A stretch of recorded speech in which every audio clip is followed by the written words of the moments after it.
to Bristol Data Week 2024. Hopefully you've already attended some events this week, but if not, welcome to Data Week. This session today will be on Bayesian inference, Bayesian modelling of cell count data. Now it's to kind of hand over to our speaker today, Connor Houghton, who will be talking to us about Bayesian inference. Connor, over to you. Great. Okay, so I wanted to tell you a little bit about Bayesian modeling of cell count data. The cell count data, it's intended mostly as an example of the new effectiveness of Bayesian modeling. So there's been a lot of, justifiably, a lot of excitement about the recent advances in machine learning, in deep learning, and so on. And that's something I think is amazing. But there's been separately a sort of quieter set of advances around Bayesian modeling. Now, I'm not going to talk about that much specifically, but the message is that it has become a lot easier to do Bayesian inference. And that's important at the moment because machine learning has shown us how to deal with large and complicated data sets. You know, if we have a lot of data, we can do amazing inference on those data. But sometimes we have quite small data sets, you know, with only a few data points, and we want to still be able to do something with them.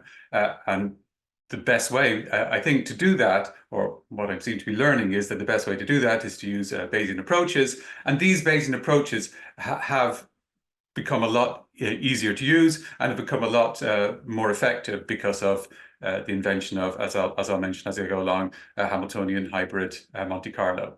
So I'll start by introducing the sort of problem that we're interested in, or even the context of the problem that we're interested in. So this is a famous graph from Standing from 1973, illustrating the power of recognition memory. So people at the time were interested in different sorts of memory, and the thing that people were discovering in you know, the period from the 50s until the 80s was that the facility of memory is more, you know, the guess we would have made is that the brain you know, stores stuff and accesses it. But of course, as many of you will know, the story is more complicated. Different sorts of memory are stored in different places, and the different types of memory interact in all sorts of complicated ways. And you know, the message always with anything that's evolved is that evolution does things not according to a single principle. It doesn't discover this is how you do memory and then does all its memory that way. At different times, evolutionary pressures produce different types of memory, and those sort of carry on.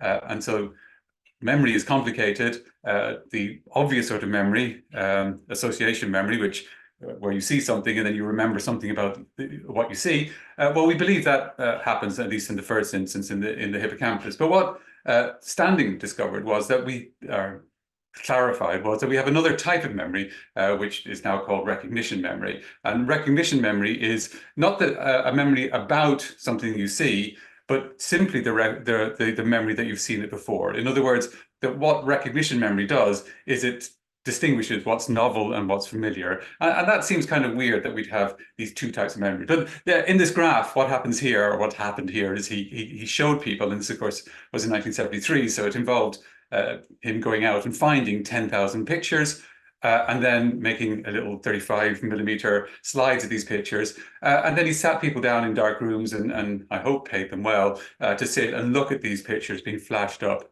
on a screen quite quickly, a few, you know, for just 1 second or so each. I can't remember the exact number. And then 2 days later, he brought the same people back and did a forced choice task where they were shown 2 pictures and they were asked which of the 2 they'd seen before. And it turns out that people could remember like a huge number of pictures. They wouldn't be able to remember anything about them. You know, similar tests where you're asking people to remember something and something associated with it, your capacity is much smaller. But for simple recognition, it seems like we can remember thousands and thousands of things all the time. Now, why that would be, well, that's not so clear. It's certainly being able to recognize novelty is probably useful. So if you're an animal that doesn't have, you know, much of a memory, you don't have much of a memory capacity, you can't remember stuff about stuff because you're like some tiny stupid creature. It's still useful to recognize when something's new or when something's changed. You know, ants, when they're navigating, they navigate against the they can't recognize objects, but they can recognize familiar outlines, and maybe use that to navigate back towards their homes on occasions where their trail has been disrupted.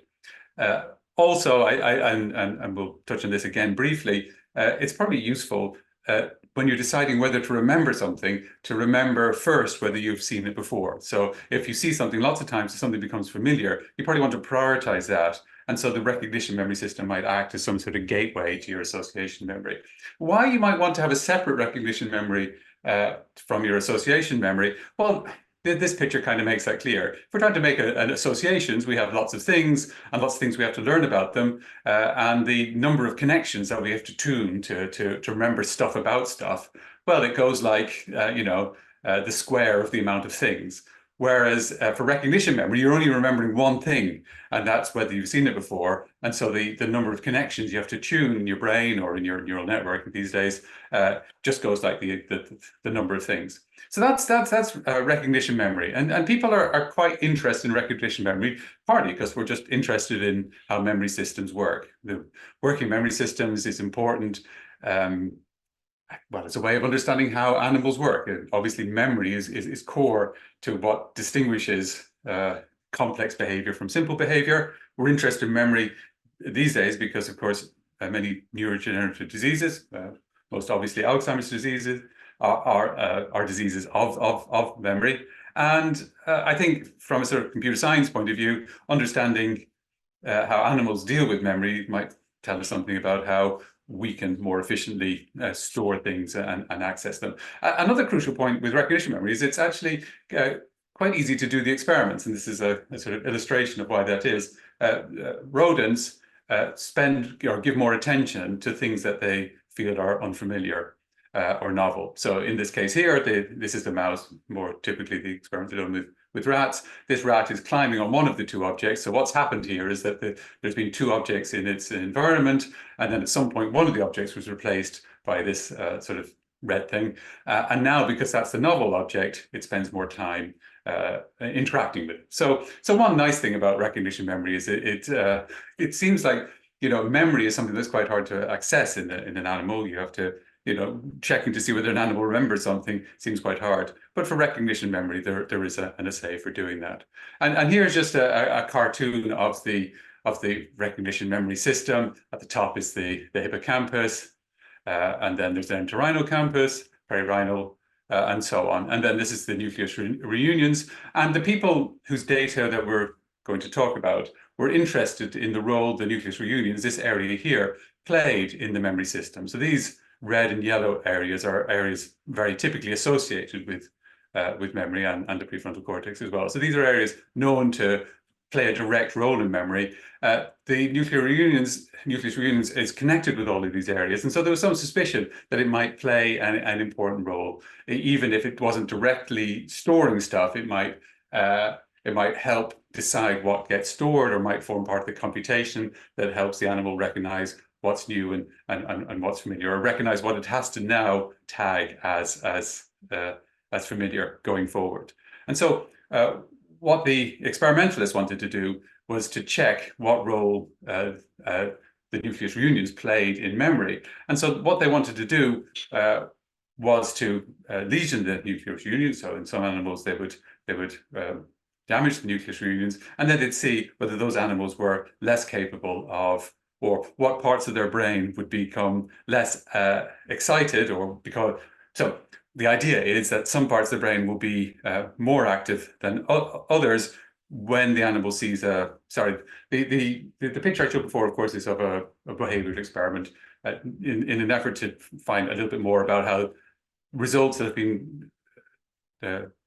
been measured over the last 10 years and so on, how they relate to actual neural activity. The experimentalists want to look now at the signature of this behavior, the ability to recognize novel versus familiar objects, the signatures of that in the brain. So the idea here, and this is really what I'm trying to set up, is they want to look at lots of different brain areas. So these nodes here, the hippocampus, can be divided up into subregions and so on. And so what they wanted to do was to look at which cells in which regions are active more active when the animal has experienced a novel object compared to a familiar object. And they wanted to do that in two cases. They wanted to do it, in a case where there has been a lesion to this nuclear reunions, and the case where there hasn't been. And in doing so, the hope is that they'll be able to trace the role the nuclear reunions plays in recognition memory. And to do that, they use cell count data. So what cell count data is it's a way of looking at populations of cells across a huge number of brain regions in one go. So unfortunately, and this is where I'm getting to with this, it's a data type that's doesn't allow you to do many trials. So often when you do animal experiments, the animal will do the thing again and again and again. And so you have lots and lots of data corresponding to each time the animal performs the task. To get this cell count data, this data in this particular example will be the number of cells in each of these regions that we're interested in that was active immediately before the animal was killed. So the animal is going to be brought into an arena, is going to see an object which may be familiar or may be unfamiliar. The animal's brain is then taken and sliced. The little regions of the brain are taken out, and because the animal has fluorescent dyes associated, it's a mutant animal. What happens then is that with a microscopy, you can count the number of cells in the various regions of the brain that were active while the animal was encountering the novel or the familiar object. And so this is what it looks like here. Those teal dots all correspond to active cells. And here the brain, you can see it's been divided up into little regions. And so what's great about this data is that you are simultaneously looking at the activity across many, many brain regions. What's difficult about the data is that, well, for each data point, as it were, each animal, well, it's only producing one trial. And getting that data is quite laborious. You have to, do the experiment. The animal has to be trained. It has to do the experiment. It's humanely killed. The brain is prepared. The little regions are cut out. Then they have to be. It has to all be lined up and calibrated so that you can compare across animals. And then the counting has to be done with some sort of semi-automated microscopy. And then you have these counts. And so that's only one set of data. And so the data looks like this. You have the regions of the brain you're interested in. That can be up to 100. In this particular case, 23 were measured. And then you have the number of animals. And this is usually a much smaller number. In the case of the experiment that I'm going to be talking about now, there was 10 animals for each of the 4 conditions. So there's 4 conditions: an animal with nucleus reunions intact, an animal without it intact, and then animals that have experienced a novel object, or animals that have experienced a familiar object. So there's 4 different conditions, and for each of those conditions, this experiment only had 10 animals. So there's 40 animals altogether, and so you have this funny type of rectangular data where the number of data points is quite low. In this case, for each condition, 10, and the dimension of the data point is quite high. In this case, 23-dimensional. And this is actually quite a healthy case. As a lot of this cell count data, you would have even fewer animals and even more regions. So you might have 100 regions, and maybe sometimes these experiments are published with as few as 6 animals. But beyond that, one of the sort of themes of this talk is that this isn't such an unusual case. Some experiments in lots of different contexts. I mean, I'm a cognitive scientist. I don't usually work with animal data. I work with human data. Human data where you're measuring, fMRI or something. Those experiments take quite a long time, so you won't have that many participants. But in an fMRI experiment, you will have data from, all the different voxels in the brain, every cubic millimeter in the brain, and so you have a high dimensional data points, but not very many, not much data, not many trials. And so this is about this particular type of data, which I think is an interesting problem, the problem of understanding recognition memory. And then beyond that, this problem generally of cell count data, where you tag cells and you count the number of cells, sometimes the number of cells that have been active during some behavioral experiment, sometimes the number of cells that have a particular genetic lineage, a particular type, etc. You tag those cells and count them across the different brain regions. And what you're producing, what you inevitably produce, is this extremely rectangular data. And so in this particular result, and then the temptation is to take each region and say, is this region different? So for the sham condition, does this region differ between novel and familiar? For the lesion condition, does the activity differ between novel and familiar? So, you're going to do these comparisons across conditions for one of the regions. But for a given region, of course, you'll only have 10 animals in each condition. And so the experiment is highly underpowered. And then you come up with all sorts of problems of multiple comparison, because there's 23 regions. And so if you wanted to, t-test or whatever, you're going to have to worry about Bonferroni corrections and so on. And as many of you will know, that the moment you start worrying about Bonferroni corrections, your result disappears, because it's a very conservative test. It makes a big effort to avoid false negatives at the cost of ignoring many true positives. So, it's a problem. And indeed, in this experiment, the experiment whose data we're describing here, the very straightforward analyses based on t-testing and frequency statistics, etc., didn't produce any significant results. And so we thought it'd be an interesting case to try looking at a Bayesian workflow. So I wanted to now sort of back away a little bit and give a sort of a general sort of piece of advocacy for Bayesian inference as a sort of framework for doing science. And I wanted to sort of start by talking a little bit about the so-called replication crisis in cognitive science. As I said, I'm mostly more interested in cognitive science. This is the poster child for the replication crisis. It's an experiment, a very famous experiment done by Fritz Strack and co-workers, where the idea was that people who are smiling, so it was part of this sort of fashion for deciding that there's a sort of biofeedback that by looking happy, you become happy. And so what you wanted to do was to see if people who are smiling happier. And they had this very clever idea, which was to make people hold a pen in their mouth. And if you hold it between your teeth, you automatically kind of make a smiling expression. Whereas, I can't really do it, but if you hold it in just your lips, you kind of make a frowny face. And so they got people to hold a pen in their mouths like this, and then they showed them a cartoon and asked them how funny it was. And the funny thing is, of course, the cartoon, because of when the experiment was done in the 80s, the cartoon was a Gary Larson cartoon. And I remember thinking they were funny. Obviously, I used to smile more than because it's hard to understand what the humor of Gary Larson was. But so they were showing this, or other Gary Larson cartoons, and asked to rate their funniness. And of course, the famous result was that the people who were smiling thought that the experiment thought the cartoons were funnier than the people who weren't, and this then became the subject of many motivational talks and people talking about cognitive science in a popular context and so on. But unfortunately, it's just not true. People have tried to do it again and again and again and again, 17 times, I think is the claim, and the original result never replicates. And so, this and a series of other very famous sort of reverses put psychology into a bit of a tailspin, and they began to worry a lot about, the way in which they were doing inference, the framework which they used to decide that things were true and false. And so psychology now is actually a very, very solid science. I mean, people sometimes think that the cognitive sciences are less kind of rigorous than the physical sciences, but psychology is rigorous to the point of it being kind of annoying. You have to do all of this pre-registration of your experiments. You often end up doing experiments twice, just once to decide the hypothesis and the second time to prove it. There's very little exploratory or speculation now appears in the psychological literature, and this is an effort to avoid these problems with replication, the problems that you might do things like peak hacking and so on that can give you false results.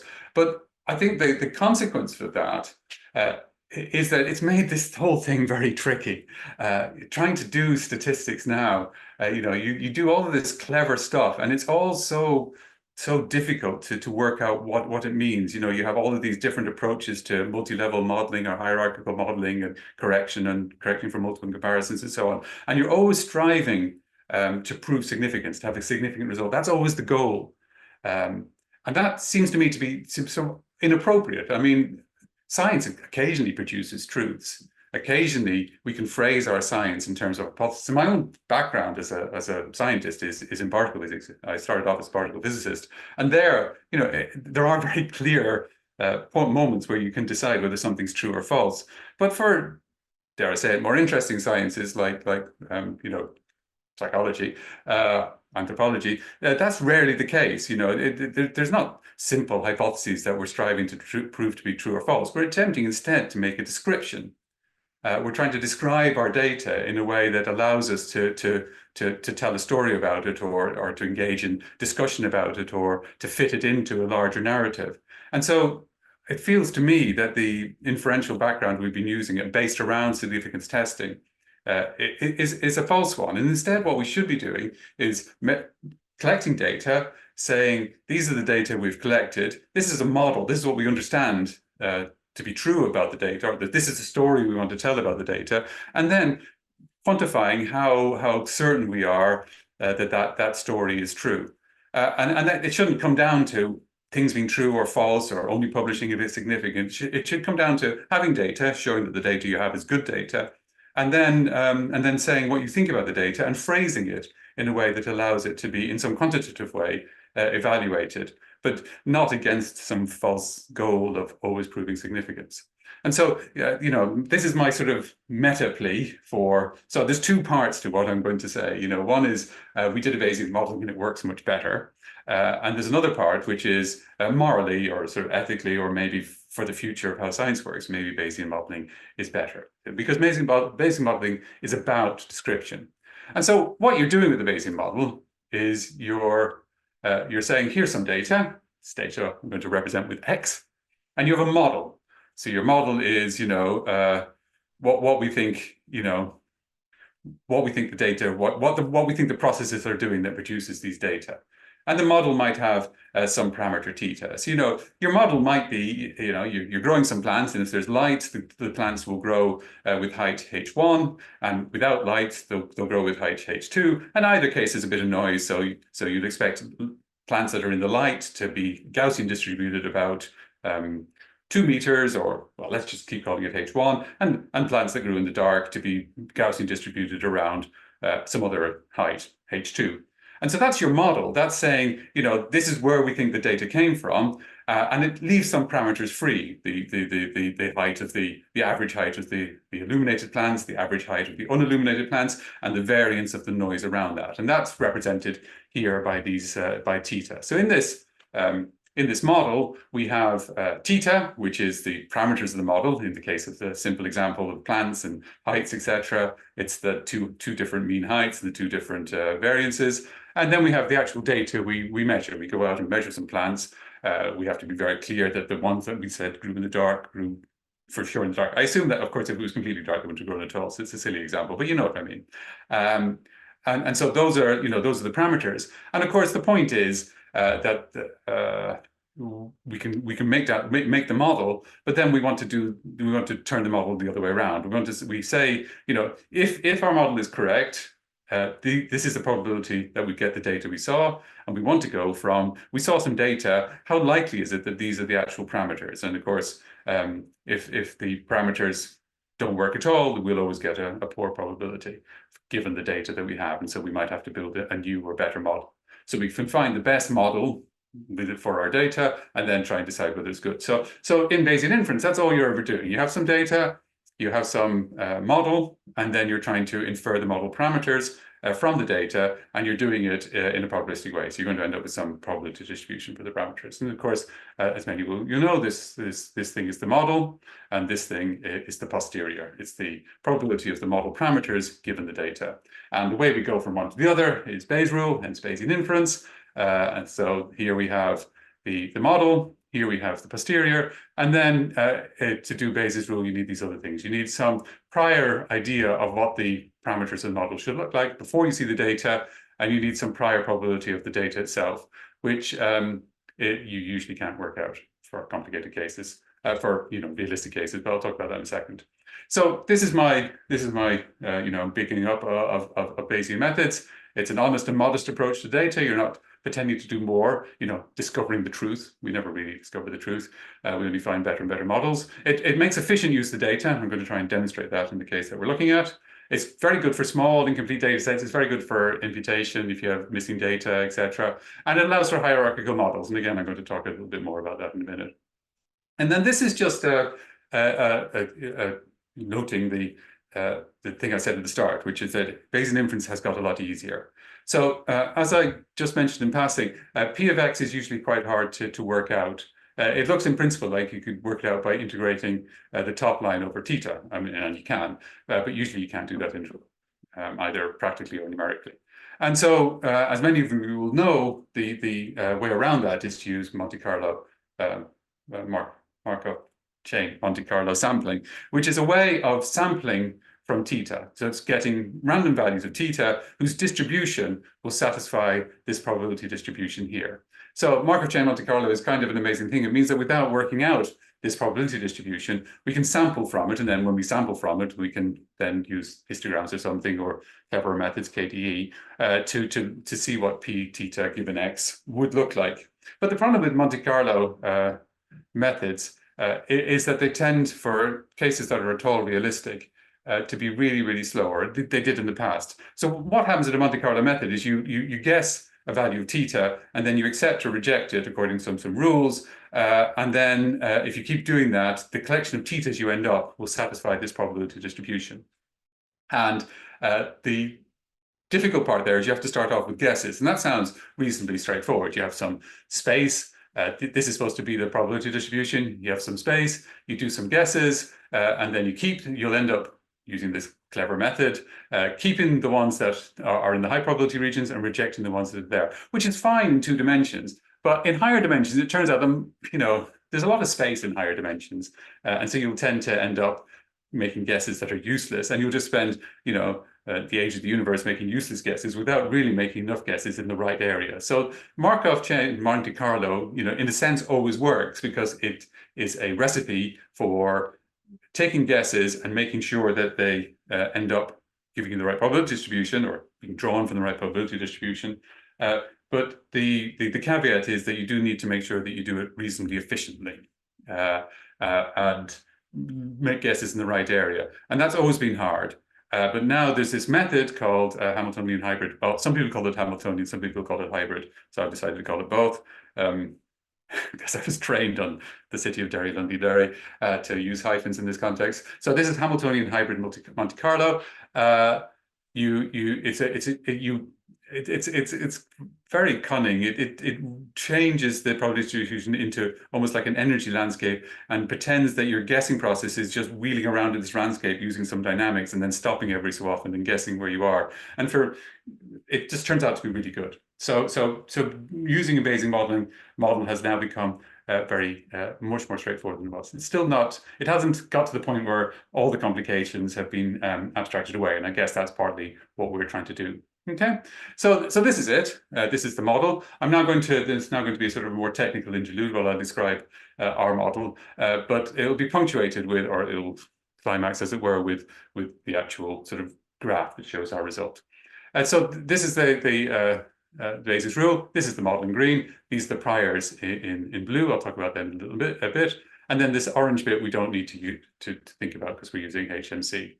And so for our cell count data, I'm just going to now write down what the model is. Like I say, depending on your experience of these probability theory, this might be technical, but we'll get through it. So here, the yi is how many cells you've counted. So you've got a brain region from one particular animal. So the I basically is an index over all your samples. So I there'll be 40, because there's 40 animals altogether, or 10 animals by 4 conditions by 23 brain regions. That's the number of values I has. And so the cell count for a given region will depend on the sort of how active that region was. So a given region was active while the animal was looking at the novel or familiar object. And then according to how active it was, some cells are then show up when you do the microscopy at the end. They will be fluorescent, and you'll be able to count them. So the count depends on the amount of activity, and the relationship is it's a Poisson distribution, which says you have some sort of probability of seeing things. It's the usual joke about Poisson distribution is, you have some number of fish in a lake. You stick your rod into the lake and you catch fish. Depending on the rate, the number of fish in the lake, you have some fish in the lake. Depending on the number of fish in the lake, you have some probability of catching fish. If you're there fishing for whatever 12 hours, what's the probability you get 3 or 4 or 5 fish? Just knowing how many fish there are in the lake won't tell you how many fish you catch, because you might be lucky or unlucky, but that distribution is given by the Poisson distribution.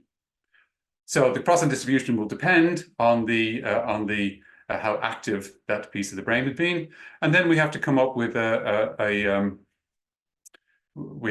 some value for lambda I. Now ignore the fact that we use a log. In the language of regression, we're using an exponential link function here because lambda I, the amount of activity has to be positive.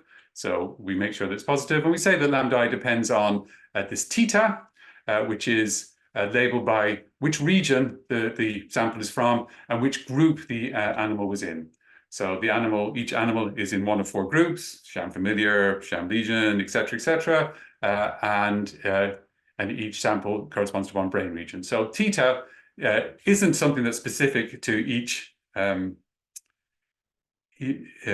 each animal. It's specific to each group of animals and each brain region. And so, if you left off we're going to ignore EI. That's just a measure of how much of the brain region was damaged. So that's just, the brain region might be active, but some of it was damaged in the experiment, so we leave it off. So that's just a sort of fudge factor. Well, it's not a fudge factor because it's actually something that can be measured directly. And then, so if you just had this theta, then any noise, any way that one animal differed from the other, would have to come from from the vagaries of the Poisson distribution. And so that in a normal regression model, and this is kind of the other thing I'm trying to sort of gesture towards in this talk, in a normal regression model, that's the main thing you do. You'd have some theta, which is the activity that the region has because it's a particular region and because it's from a particular group, and then there's some noise around that because, of course, the number of actual cells that are counted is a noisy sampling from that original activity level lambda.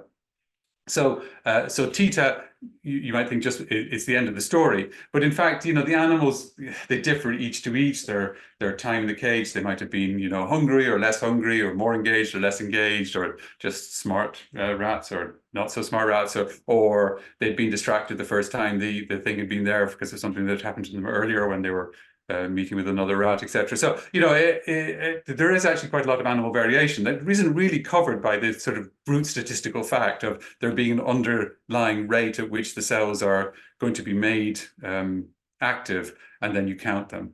And so we include this extra factor here, this lambda I, and this lambda I is an animal by animal factor, which allows for some variation from animal to animal. And then the model becomes something that would be harder to account to do in a non-Bayesian framework. It's possible, it just all gets quite complicated because the model is now clearly over-parameterized. If log lambda I is equal to gamma I, then why bother having theta? You can just choose lambda I to be the log of lambda I, and you're done. It's an over-parameterized model. But in the Bayesian model, you can also assign priors to everything, and the priors will regularize the values to 0. In a sort of colloquial way of putting it, you're going to make it so it's easier to account for things using the theta than using the lambda. So so in doing that, you're saying you're coming up with a model, what we call a partially pooled model. So this is sort of different sorts of models. This is complete pooling. It says that there's one theta that rules everything. And this, which is kind of what I was sort of talking about before, if you left off the lambda I. This is is where there's no pooling. This would be sort of, let's look at each piece of the brain separately, which would be kind of useless. It wouldn't allow us to draw any conclusion. A Bayesian model allows you to sort of interpolate between the two and look at partial pooling, which is where you allow for some variation, but that variation the model prefers not to use if it can instead account for what's happening using the theta. And so that's a partially pooled model. And what it allows the model to do is to sort of benefit from commonalities while at the same time allowing for noise. And that is something that, again, can be done without using Bayesian inference, but turns out to be much plainer or easier to do in a Bayesian context. And so there's some more details here that I don't want to spend too much time on. That the way that regularization works is a small bit tricky, and I think this is the thing I'm in advocating for Bayesian methods. Maybe this is something that I don't want, it's easy to try and ignore. But one of the problems is that, sometimes, well, the lore around these approaches is not as well developed as the lore around frequentist approaches, the normal, significance testing framework. And so you do have to be careful as to how you make these assumptions around these different variables. So we are regularizing here, but we need to regularize in the right way. It turns out that the obvious way of regularizing, in other words, trying to make sure that lambda is small, still doesn't quite work, and you tend to. So this is just an example of some data where some of the data points clearly these brain regions haven't worked. These brain regions have, and the Bayesian inference in this case, although it's regularizing towards using the theta in the right way, it ends up paying too much attention to the bad points. It doesn't get rid of the outliers. It turns out with the cunning choice of the prior, this horseshoe prior, you can kind of account for that, and you can set it up so that it ignores the outliers quite well. So in other words, a lot of the stuff that you normally do about deciding what an outlier is and getting rid of it, it works, but it always feels slightly sort of ad hoc. And that's the sort of thing that I'm trying to say a Bayesian model is quite good at avoiding. We can deal with this sort of thing in a hierarchical partially pooled model through the use of priors. I'll put the title of the paper up at the end, and you can look at more detail there when the paper does come out. But it is a sort of standard part of the Bayesian lore. When you do it that way, these ignoring outliers and so on happens more automatically. And so when we do all of that, here are results. So these are brain regions along the bottom. And what I've done here is I've taken the confidence intervals that are coming from the t-test, and those are in orange. 0, which says no difference between sham familiar versus sham novel, is this line here. Sham means that the nuclear reunions is intact. And you can see that the confidence intervals, so only if the confidence interval doesn't overlap 0 is there, what people would call a significant result, but that would still not work. This is before Unperoni correction. And you can see that in this case, only these two areas here show a significant result. The corresponding object is the Bayesian high density interval. So that's basically how much of the density in the posterior lies within 95%. And so the green is the Bayesian analog of the confidence interval, technically called the high density interval. And you can see in that case, it much more frequently, it's in almost every case, in every case, it's much smaller.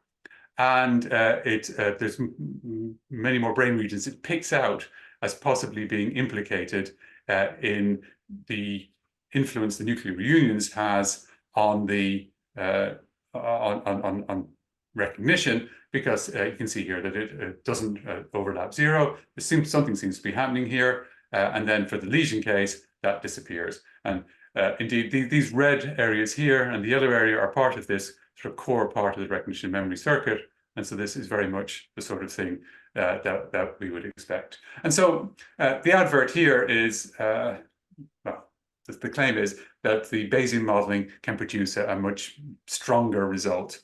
And now I would say that you would hope to only ever describe this result as a descriptive result rather than a replacement for significance testing. another way of doing significance testing. It's not, it's a way of describing the data, but what we see here is that it describes it in a way that seems to pick out areas of the brain that are responding to novelty. So just to finish off, these results, and to sort of give thanks, these results are, I wanted to talk about just one specific example. These results will appear in this paper, hopefully, which is like almost ready. And these are our co-workers. So me and Cian work a lot together, and Sydney is our student. He did the calculations. And then these other people, in particular Clea, gave us the data and helped us understand the data, etc. So I will stop there. Thank you very much. Great, thank you so much, Connor. It was fascinating. Does anyone, we have got time for a couple of questions, like quick questions. Does anyone have any questions? Feel free to either raise your hand or pop them in the chat.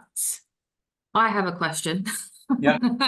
How easy are you finding? Obviously, quite a lot of scientists or anyone with a scientific background have quite often been taught any kind of statistics, very much largely in the frequentist paradigm. How difficult do you find it to either, one, convince people, and for people to kind of is your perception of how easy it is kind of to switch from using one solely to kind of considering and using Bayesian inference?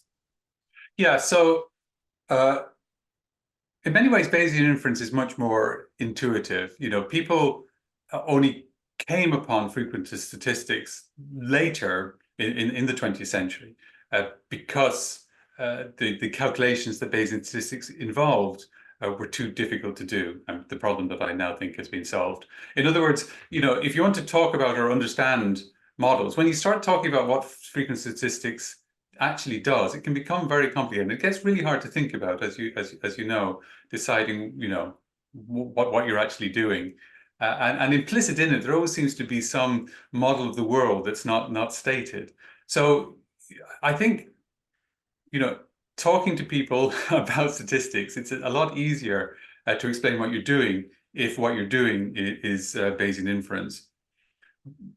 The frequency of statistics, you know, there was I mean, the history of basic frequency statistics, as you know, is terrible, because the people who wanted to prove truths usually wanted to prove terrible truths. So, you know, frequency statistics has this awful set of origins in the eugenicist movement and so on. So, you know, they were very keen on proving things, and they needed things that they could calculate, and you couldn't calculate posteriors back then.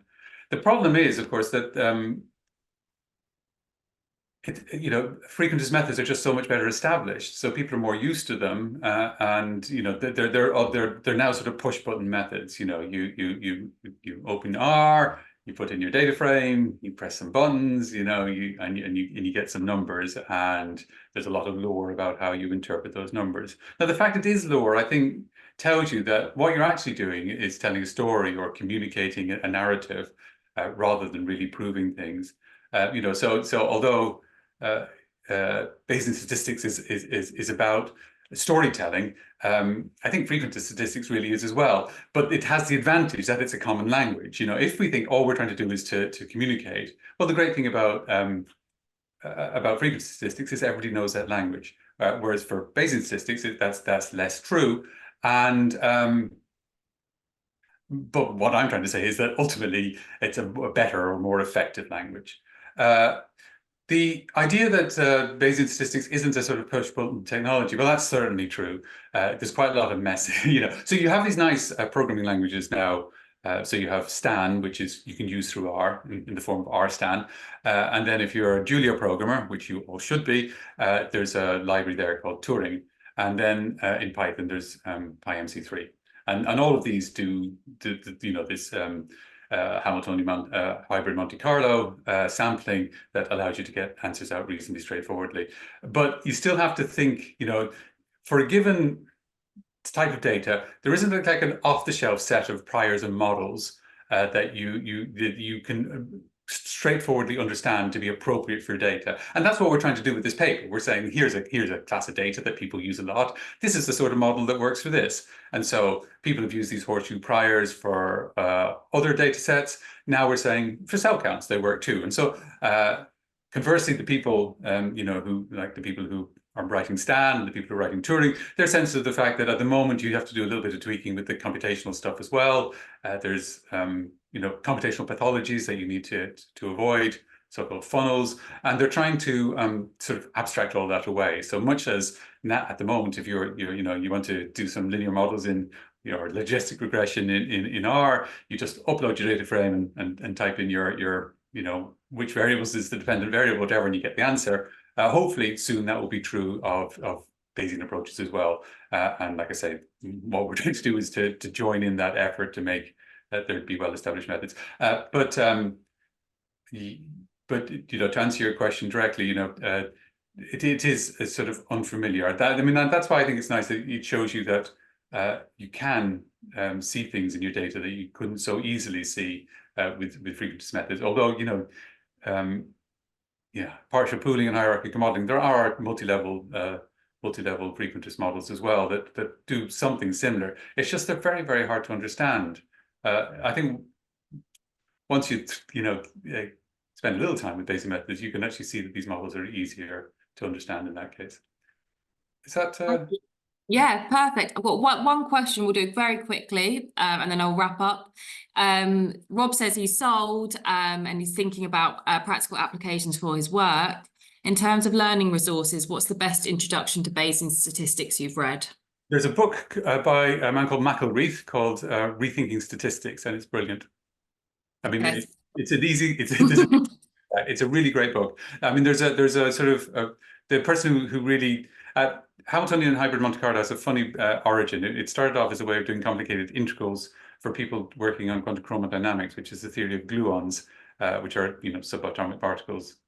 Subatomic orbits. The gluons and quarks make up protons, and they invented these methods like 30 years ago, and then nobody really realized that they could be used in this case until about 15 years ago when this guy Gelman, not Gelman, he invented quarks.